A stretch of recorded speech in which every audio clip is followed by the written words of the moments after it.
Екс-премиерот и лидер на ВМРО-ДПМН Никола Груевски не сакаше да го коментира признанието на вина од страна на неговиот сопартиец Томислав Лазаров за насилствата во општина Центар во јуни 2013 и рече дека тој можеби си има негови лични причини зашто го сторил тоа. Судијката Татјана Михајлова на предлог на обвинителката од СЈО Фатиме Фетаи ја раздвои постапката за Лазаров, додека за другите обвинети кои се изјаснија како невини, како Груевски, Јанакиевски и Рангелова, ги одреди датумите 29 ноември, 7 декември и 18 декември за продолжение на судењата против нив.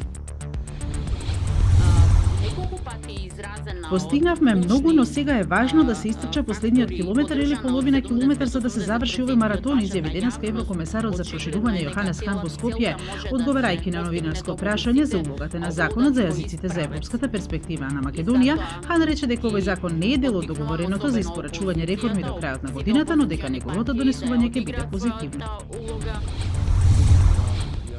Градоначалникот на Скопје Петре Шилегов на денешната седница на Советот на град Скопје информира јавноста дека се откажува дочекот на новата 2018 година, а средствата кои што беа планирани за организирање на дочекот ќе се донираат во добротворни цели на клиниката за белодробни заболувања. Ова е втор пат прославата на нова година да биде откажана, откако минатата година се донесе истата одлука од слични причини.